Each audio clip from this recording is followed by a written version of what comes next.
podcast where our listeners and viewers missed a little bit of pre-production chaos as we were trying to get the lighting right and the audio and just knocking stuff over. Yeah, so it was a little bit of calamity before we started, but we are here today to talk about something that might help a little bit with what we dealt with this morning, which was a little chaos, little calamity, just trying to put this all together.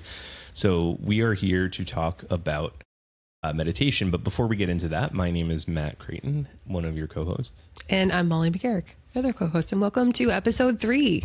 Episode 3. So just a little bit of housekeeping. We have a great guest coming up next week that we're very excited about. So you'll be joined by us and someone else who is awesome, and we're very much looking forward to talking to her. So looking forward to putting that episode together for you. And without further ado, today we're going to talk a little bit about meditation. And the reason that we're talking about meditation is we, I think, both bring different tools to our lives and work and different things. And I think each of us have come to meditation individually, and then have talked a lot about the sort of process of meditating. And there are a lot of myths and certain preconceived notions about what that has to look like or should look like. And we are here today to hopefully bust some of those myths and talk about that. But first, let's talk a little bit about you, which I know my favorite topic is your favorite topic.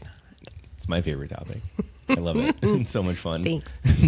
So let's talk a little bit about you. So you are a certified immersive meditation guide. Yes. And your journey to meditation started quite a bit ago. So why don't you tell us a little bit about where you started with meditation, what got you into it, a little bit about the sort of background there. Yeah. So I actually was introduced to meditation first through mindfulness. My twin daughters were born prematurely, and we had a neonatologist in the NICU that was, I don't know if it was a research or a postdoc, but essentially she was training NICU parents in mindfulness as a way to minimize the stress and to help parents better cope. And so I had heard about it. I mean, growing up as a kid in the 80s and 90s, I feel like there was that Celestine Prophecy book and, witchcraft. There was just a lot of stuff kind of around, but that was really my first exposure to it in a much more formal way. And it was very helpful. And from there, unfortunately, my brother-in-law passed away in early 2019 and really used more formally getting into meditation versus just the mindfulness alone to really honestly sort through a lot of the emotions of that time, and developed a much more consistent practice. Really starting in 2022 is when I got very serious about it, pre-training. And I was talking with a friend of mine, and she had talked about doing almost a year of hot yoga every single day, which is really intense. And it was at that time I said, you know what, if this woman can do hot yoga every day for a year, I can sit down and consistently meditate for at least 5 minutes. And it was from there.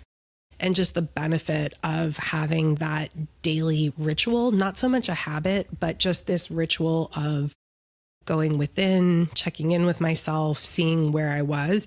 And it was always guided, which we'll get into a little bit more. It was not the sit in silence and be attacked by thoughts type of meditation. It was guided meditation on Peloton. And I did at least 5 minutes. Some days I did 20, but it was not kind of the meditation that people think of. And just the changes that created with me, just a greater sense of calm, better connection to my intuition or gut feelings, that I then went and did a certification in guided meditation, which is the creator of the program. It's a very neuroscience focused based meditation style. And I completed that towards the end of 2023.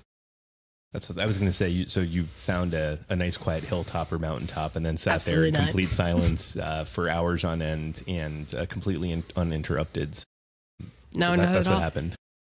I actually, it's funny you say that, because there was even when I had started meditating every day, I don't want to say it wasn't the level of shame, but I did have this sense of, well, I'm not a real meditation person because I'm just doing a guided meditation from Peloton. Real meditation equals, like you said, sitting on a hilltop in complete silence, going on some sort of big retreat.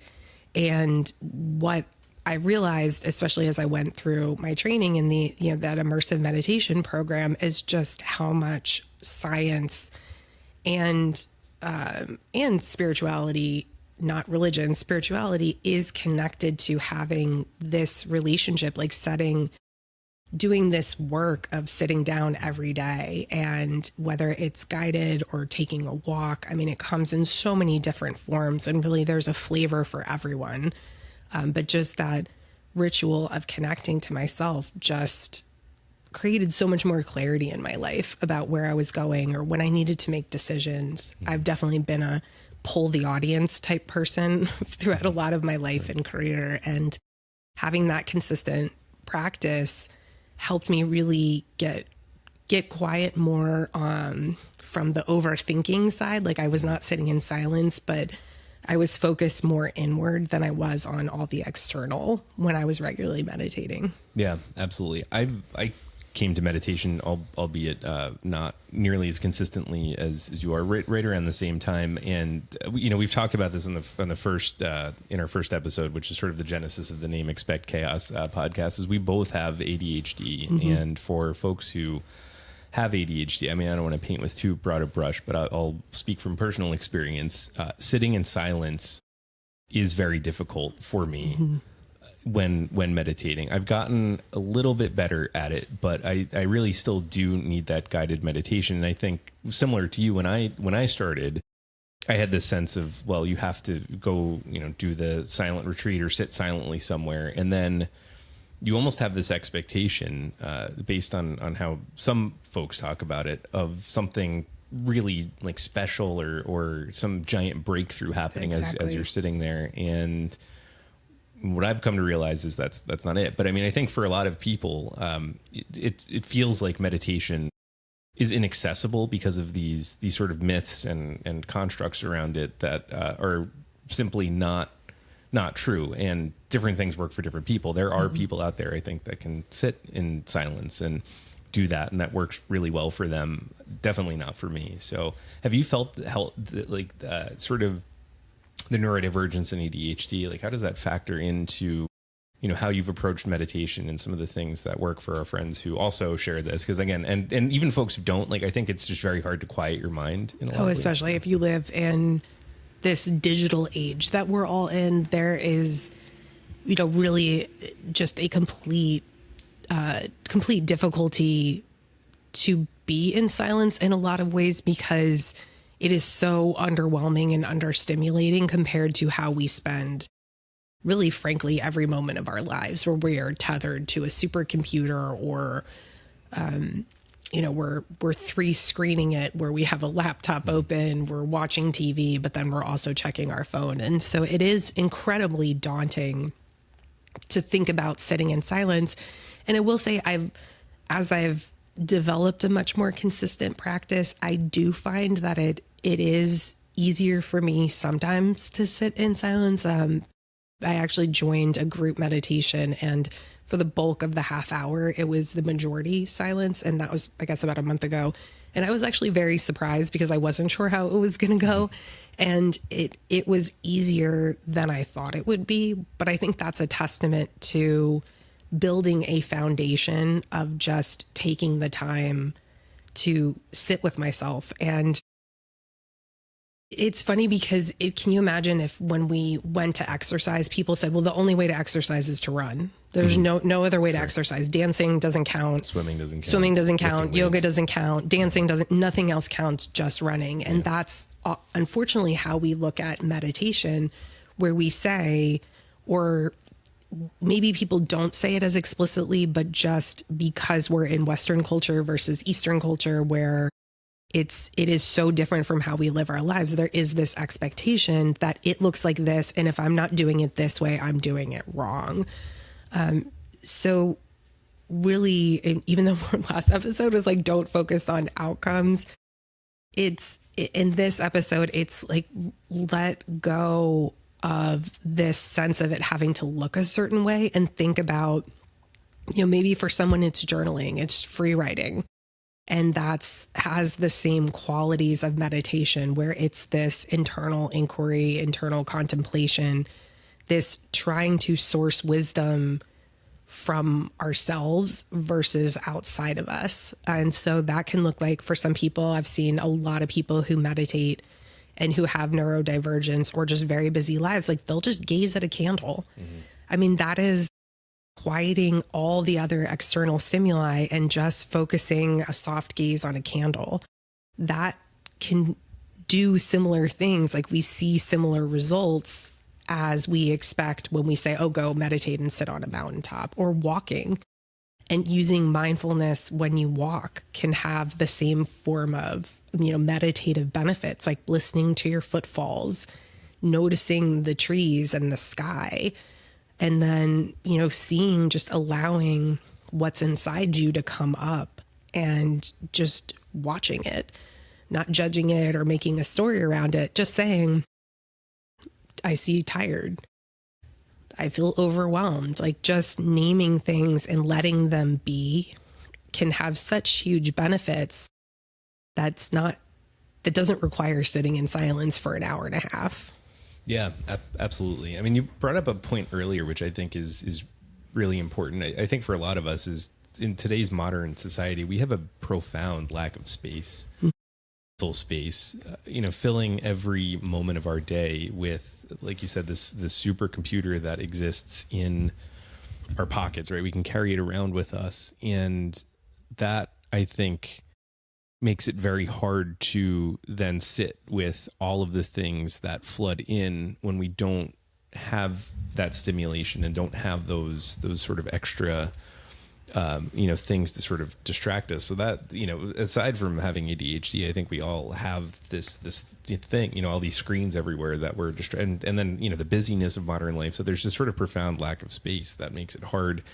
And meditation creates that space, but again, like you said, it doesn't have to look a particular way. And I think that's one of the things that I certainly struggled with, and a lot of people struggle with, is again having expectations, like we talked about in the last episode, but having expectations that something is going to happen when you're meditating, and oftentimes it's not. Like, it might at some point, but it's not going to happen every time. Like, going into it with the intent that you're going to force some epiphany is kind of it sort of runs counter. And to your point about the walking meditation, I think that, like, discharging that energy, I think physically has been very helpful for me too. So it's definitely a practice that's been helpful. I'd like to be a little bit more consistent with it, but I think it is practical and helpful from a career perspective. Do you feel like it has come in handy from dealing with the various issues that pop up professionally, as you're trying to navigate life and career, and what does that look like? And I know that we talk to folks about this and work with clients on these sorts of things, but from a professional perspective, like, where does meditation fit into your professional lives? For me, meditation, as I mentioned before, just this check-in. It is so easy in life to just constantly keep running, to keep piling things on. And so we don't notice when we're at a breaking point until we get sick, or until something happens that forces us to stop. And so I have used it as a way to just check in with myself. And that goes too for emotions. I'm, as I mentioned in a previous podcast, oldest of 7 kids, have always had jobs with a tremendous amount of responsibility. And I tend to be stuff it down in the moment and I'll deal with it later. But then, since I'm always trying to pack 8 pounds into a 5-pound bag, the later was never coming. And so part of meditation is that check-in and the ability to just see what's there. And this concept of witnessing, as opposed to making a story or feeling like it's something to fix, just noticing things about myself that then give me the capacity to organize my day or my life a little differently. If I notice that I'm emotionally at capacity for whatever reason, maybe that's not the day to do something that requires a lot of emotional energy. You know, maybe that's not the day to have the really challenging conversation, because that's going to take a level of, emotional intelligence and presence and awareness that I just don't have the capacity for. Or maybe I notice when I sit down to do the meditation and I'm going through these guided prompts that my mind feels a little fuzzier. I'm not kind of coming up. I'm not having, as it's asking you to visualize, or, whatever it's asking you to do, you notice maybe your mind's a little slow and sluggish. Okay, well then what can I do about it? So it's enabled me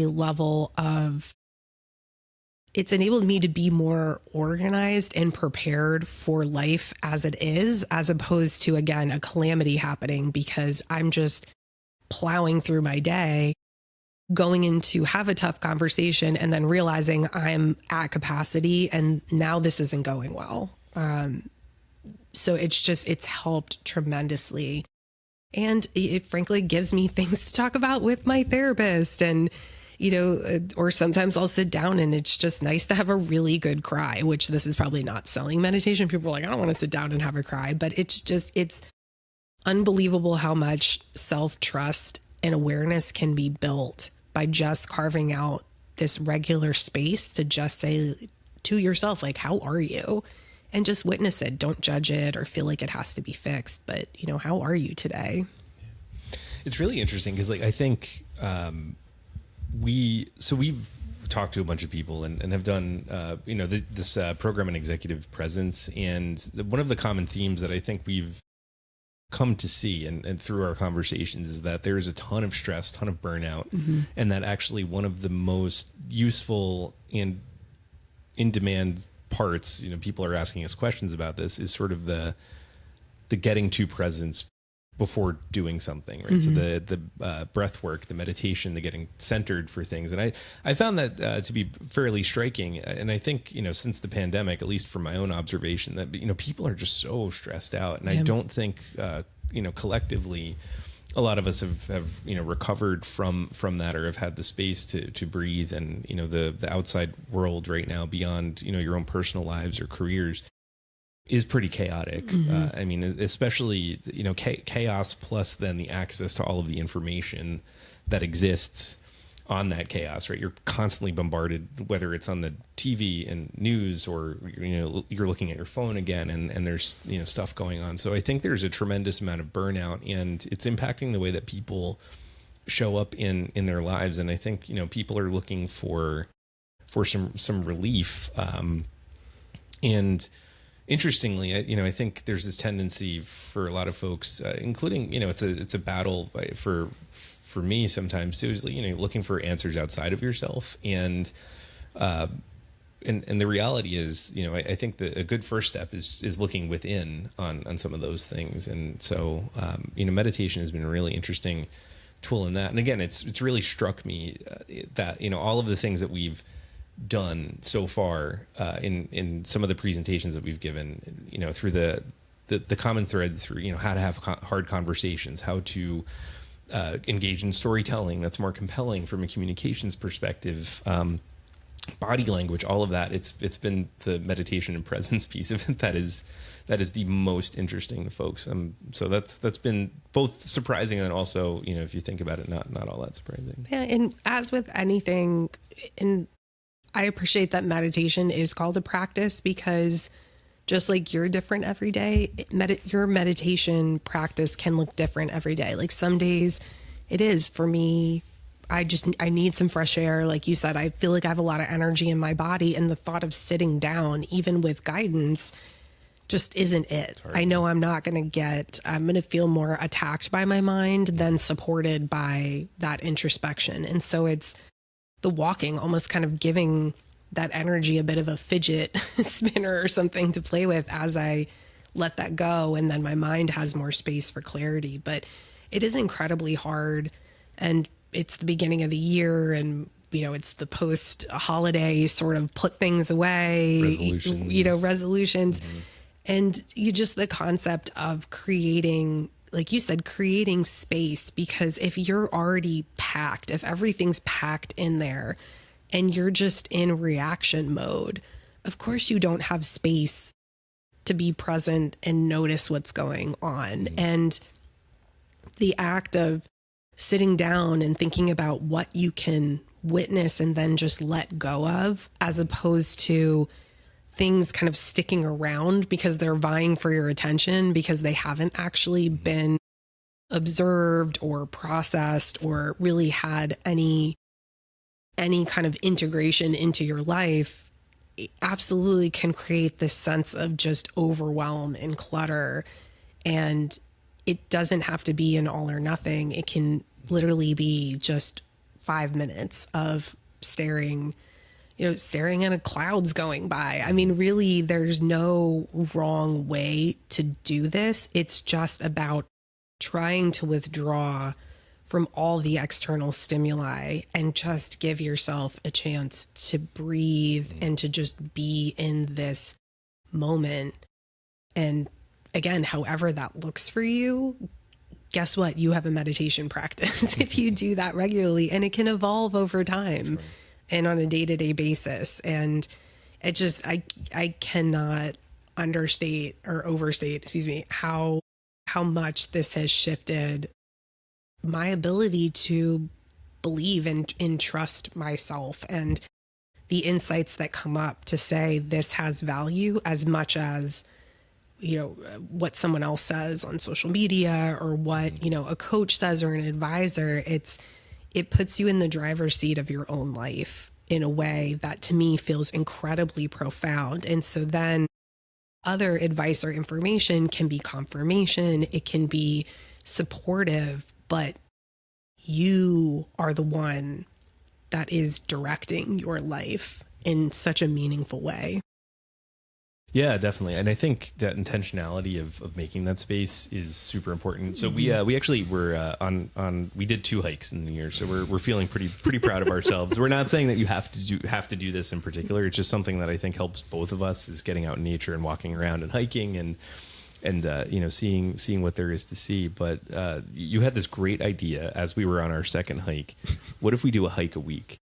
And it doesn't have to be extravagant, right? It's not, again, like we're hiking to the mountaintop or training to summit Everest or K2 or any of the big ones, or not even going close. out to Moab and doing that. But we're just in Delaware, around it's here. very flat, except for when you get up into northern Delaware, and then it's not so flat. But yes, we're not summiting any peaks. Well, on our first hike of the new year, there was this one hill that was pretty extreme. My legs were burning getting up that hill. I know. Towards the end, it was cool. It was a sunset. It was a sunset hike. First day hike. Yeah, first day so hike. it's a national Delaware State Parks. P.S. If you're in Delaware and you're not on the Delaware State Parks social media or checking out, they do such an incredible job of programming and just engagement and having so many different opportunities for individuals, for families, for kids, seniors. Like, definitely huge shout out to DNREC and the Delaware State Parks. They do a great job. Yeah, but the first day hikes is a national program of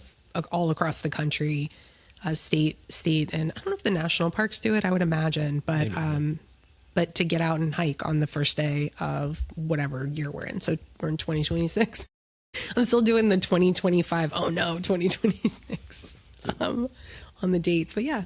Yeah, it was fun. Yeah, so there were some gentle rolling hills, and then we hit that one hill, and then a vicious climb at the end. And the thing was, we were trying to get to the sunset too, so we probably had a 10-minute window to scramble up this hill and see the sunset, which was beautiful, by the way. But it was exceptional. All of us were kind of huffing and puffing, and our legs were burning. It was funny too, because there were definitely some comments among the other participants of the hike talking about, like, oh, Delaware's the flattest state ever, and it's like, oh, look at all these hills. This is funny. Yeah.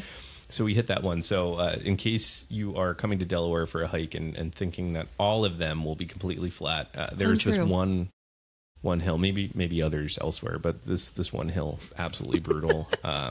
just as a PSA. But our second hike was fairly flat and very pleasant. But so after that whole side about our struggles getting up this hill, being very intentional about making that space to go do that every week. And again, it doesn't have to be anything extravagant. One of the state parks is 10, 15 minutes away from us. And, there are others too, but it doesn't even necessarily need to be a hike, but maybe a longer walk. But we're, trying to make that space to do that. And whatever that looks like for you, it doesn't, again, have to be a hike. It could be a bike ride. It could be, again, if this works for you, sitting in silence for, a half hour a day or a week or whatever cadence works, and just kind of taking that first step. And, I think that's very helpful, because I think back on my career and my life, and if you don't pause, it becomes very hard to power through things as much as I've tried. I posted something on LinkedIn the other day that actually got kind of a reaction, because I think a lot of people resonate with this. It's, there have been days where I've eaten dinner at my desk. By days, I mean weeks or months straight, eating in the office, having dinner, trying to power through a TV ad that, we had to put together for a client, or, sitting and pacing around trying to figure out how to write a speech, just completely burnt out, writer's block, just stuck in the morass of writer's block and speech for a client, or, trying to figure out how to plot through a crisis situation that one of our clients is dealing with. And you can bang your head against the wall. You can sit there and stare at your screen. You can, put your fingers on the keys of the keyboard and nothing comes out. And it's incredibly frustrating. So making that intention, it feels like you can't stop and when you're in the thick of it. And I think those pauses are actually quite helpful, because it does allow for space. You don't realize, at least for me, how much junk is floating around in your brain, as you're trying to do things. And it's so there's nothing more frustrating than writer's really creative block for me. Yeah. And you gave a tip to the kids about what to do when they feel really frustrated with homework. That's really good. Can you share that? Oh, this was a fun one. So I think one of the girls was practicing her instrument, and so I play a little bit of guitar. I'm not very good, but I can. I'm really not.